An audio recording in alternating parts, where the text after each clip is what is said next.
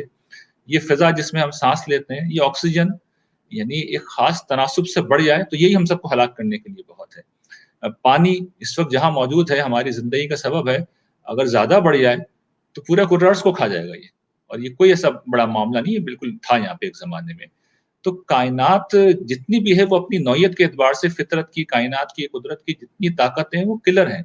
وہ کائنات کے پوری طاقت جو ہے اس چیز کے اوپر لگی ہوئی ہے، اس کے زندگی کو ختم کر دے. اس کے بعد یہاں جب وہ ساری طاقتیں پہنچتی ہیں تو ہم یہ دیکھتے ہیں کہ کرۂ ارض پہ پہنچنے کے بعد وہ زندگی لینے کے بجائے زندگی دینے لگتی ہے. سورج ایک خاص فاصلے پہ آ جاتا ہے، دن اور رات کا سلسلہ انتہائی متناسب و متوازن ہو جاتا ہے. سمندر پانی بنا، جو میٹھا پانی کا سٹوریج ایک طرح سے بن جاتا ہے، جہاں پہ ضرورت کے وقت جتنی ضرورت ہوتی ہے میٹھا پانی اٹھا لیا جاتا ہے اور برسا دیا جاتا ہے. تو ایک ایک چیز ہے جو زندگی بخش ہے. تو یہاں سے اب ایک استدلال ہے جو اللہ تعالیٰ کرتے ہیں، اور وہ استدلال یہ ہے کہ دیکھو تمہارا اپنا اصول یہ ہے کہ جب تم کسی کو کوئی نعمت دیتے ہو، کوئی ذمہ داری دیتے ہو، تو اس سے پوچھتے بھی تو ہو نا. مثال کے طور پر ہم کوئی فیکٹری بناتے ہیں، ملازمین رکھتے ہیں، ان کی تنخواہیں مقرر کرتے ہیں، ان کو ہم ساری فیسیلیٹیشن دیتے ہیں، ان کو روم دیتے ہیں، کمپیوٹر کی کسی کو ضرورت ہے کمپیوٹر دیتے ہیں، کسی کو وردی کی ضرورت ہے وردی دیتے ہیں، بہت سے لوگوں کو رہائش بھی دی جاتی ہے، سارا اہتمام کیا جاتا ہے. اب اس کے بعد وہ ورکر جو ہے فیکٹری کے اندر ادھم مچا دے، سرکشی کرے، وہاں پر وہ غبن کرے، وہ چوری کرے. اچھا، کچھ لوگ یہ کام کر رہے ہیں اور کچھ لوگ جو ہیں وہ بہت محنت سے کام کر رہے ہیں، دیانتداری سے اپنا کام کر رہے ہیں. تو ہمارا اصول کیا کہتا ہے؟ ہم پہلی قسم کے لوگوں کو پولیس کے حوالے کرتے ہیں، قانون کے حوالے کرتے ہیں، اور دوسری قسم کے لوگوں کو ہم کرتے کیا ہے کہ ان کو ہم انکریمنٹ دیتے ہیں، ان کو ہم پروموشن دیتے ہیں. یہ ہمارا اپنا بنایا ہوا قانون ہے، ضابطہ. تو اللہ تعالیٰ کہتے ہیں اس کائنات پہ نظر ڈالو تو تمہیں پتہ ہی چلے گا کہ یہ زبان حال سے یہ گواہی دے رہی ہے کہ ان یوم الفصل کا نام میقات ہے، کہ فیصلے کا دن تو آ کے رہے گا، جہاں پر یہ فیصلہ ہوگا کہ کون لوگ نعمتیں پا کر سرکش ہوئے اور کون لوگ تھے جو شکر گزار تھے. تو قرآن جو بات دوسری جگہ پہ کہتا ہے کہ ثم لتسألن یومئذ عن النعیم، تو یہ نعمتوں کے بارے میں تم سے پوچھ گچھ ہوگی. تو یہ قیامت کے بارے میں ایک عقلی استدلال قرآن مجید کرتا ہے، جو کہ انڈائریکٹ ایویڈنس کی نوعیت کا ہے، کہ جہاں پر اگر نعمتیں ہیں اور ذمہ داری ہے اور تم اس طریقے سے ان سے فائدہ اٹھا رہے ہو تو تمہیں پھر جواب دہی کے مرحلے سے گزرنا ہوگا. پھر ایک اور چیز جو خاص طور پر کفار کے پس منظر میں تھی وہ یہ کہ بھئی ہم نے تو آج تک دیکھا ہی نہیں ہے کہ کوئی مرنے کے بعد دوبارہ زندہ ہو. تو اب قرآن مجید نے انڈائریکٹ ایویڈنس کے انبار ہیں جو وہاں پہ لگا دی ہیں. قرآن یہ کہتا ہے کہ ذرا تم غور کرو، تم کہتے ہو کہ ہم تمہیں دوبارہ زندہ نہیں کر سکتے، ایک نیا عالم نہیں بنا سکتے، تو ذرا غور کرو، تم پہلے بھی نہیں تھے، تم نہیں تھے، ہم نے تمہیں پیدا کیا جبکہ تمہارا کوئی وجود بھی نہیں تھا، کوئی نمونہ بھی نہیں تھا، کوئی ماڈل بھی نہیں تھا جسے دیکھ کے بنایا جا سکے، تو ہم نے تمہیں پیدا کر دیا. اچھا، پیدا بھی کس طرح کیا؟ قرآن اس پہ بھی توجہ دلاتا ہے کہ تم غور کرو، مٹی سے بھی پیدا کیا، تم غور کرو، پانی سے، نطفے سے بھی تمہیں پیدا کیا، تمہیں مدغہ اور علقہ سے بھی یعنی گوشت کی بوٹی سے بھی، اور جو ہے جمے ہوئے خون سے بھی. یہ رحم مادر میں انسان کے مختلف مراحل ہوتے ہیں، آپ اس میں سے کسی چیز کو بھی دیکھ لیں. یعنی اگر کبھی کوئی ڈاکٹر جو ہوتے ہیں وہ تو اس بات کو سمجھتے ہیں کہ اگر ماں کے پیٹ سے اگر مس کیریج ہو جائے تو جمع ہوا خون اگر آپ دیکھیں اسے تو آپ سوچ نہیں سکتے کہ اس سے انسان پیدا ہو جاتا ہے، ایک قطرہ آپ سے انسان پیدا ہو جاتا ہے. تو اس طرح پیدا کیا تمہیں ہم نے.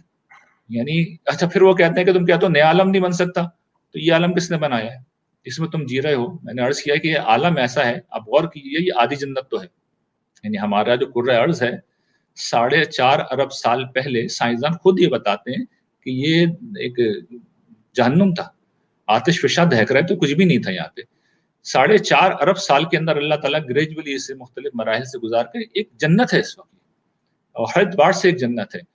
تو بھئی یہ تو ہم نے بنا دیا اور اس کے بعد ہم دوبارہ نہیں بنا سکیں گے. تو یہ ایک اور انڈائریکٹ ایویڈنس ہے. اچھا، پھر وہ کہتے ہیں کہ تم ذرا نظر ڈالو کہ یہ جو بارش ہوتی ہے، مردہ زمین تم اپنی آنکھوں کے سامنے دیکھتے ہو. خاص طور پہ میں تو جس شہر میں رہتا ہوں کراچی میں، صحرائی علاقہ ہی ہے، اور یہاں سارا سال زمین بنجر پڑی رہتی ہے. اس کے بعد بارش کا سیزن آتا ہے جیسے کہ اب آیا ہے، اور 2-4 مہینے بارش ہوتی ہے یہاں پر، پورے سال نہیں ہوتی. لیکن ان 2-4 مہینوں میں ہم اپنی آنکھوں سے دیکھتے ہیں کہ وہ جو مردہ زمین ہے وہ اس طرح لہا اٹھتی ہے کہ کچھ حد نہیں ہے.